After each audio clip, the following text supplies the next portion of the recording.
প্রিয় দেশবাসী এবং বিপ্লবী ছাত্র জনতা, আপনারা জানেন যে ছাত্র জনতার ঐতিহাসিক গণ অভ্যুত্থানের মাধ্যমে 2024 সালের 5ই আগস্ট বাংলাদেশের মাটি থেকে মুজিববাদ নামক ফ্যাসিবাদী মতাদর্শের যে রাজনৈতিক দল আওয়ামী লীগকে বাংলাদেশের ছাত্র জনতা উৎখাত করেছিল।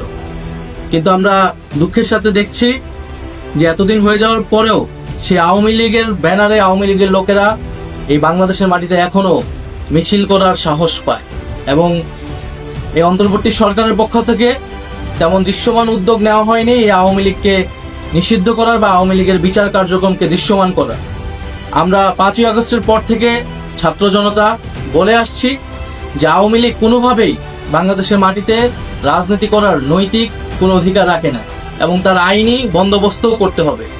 আওয়ামী লীগ গত 1.5 দশক ধরে বাংলাদেশে একটি ফ্যাসিজম কায়েম করেছে। বাংলাদেশে কয়েকটি গণহত্যার সাথে আওয়ামী লীগ জড়িত। আমরা জানি পিলখানা হত্যাকাণ্ড থেকে শুরু করে হেফাজতের শাপলা হত্যাকাণ্ড, মোদি বিরোধী আন্দোলনে হত্যাকাণ্ড এবং সর্বশেষ জুলাই আন্দোলনে হত্যাকাণ্ড।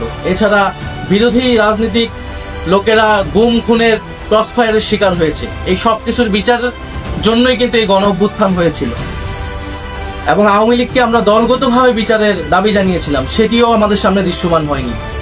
ফলে আমরা আবারও রাজপথে নামতেছি। আবারও বলতে চাই যে আওয়ামী লীগকে দলগতভাবে বিচার কার্যক্রমে আওতায় আনতে হবে এবং আওয়ামী লীগের যত অঙ্গ সংগঠন আছে তাদেরকে নিষিদ্ধ করতে হবে। অলরেডি ছাত্রলীগকে নিষিদ্ধ করা হয়েছে, যুবলীগ সহ অন্যান্য অঙ্গ সংগঠনকে নিষিদ্ধ করতে হবে।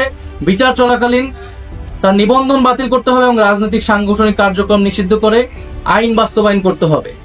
সেই উদ্দেশ্যে আগামীকাল 2রা মে বাদ জুমা জাতীয় নাগরিক পার্টি ঢাকা মহানগরীর উদ্যোগে বাইতুল মোকাররমের দক্ষিণ গেটে একটি বিক্ষোভ সমাবেশের আয়োজন করা হচ্ছে।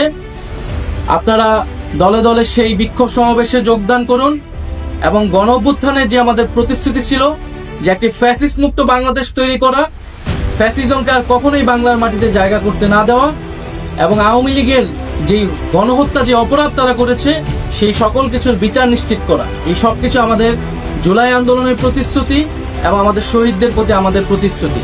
সেই প্রতিশ্রুতি রক্ষার্থে আগামীকাল দেখা হবে বিক্ষোভ সমাবেশে। ইনকিলাব জিন্দাবাদ।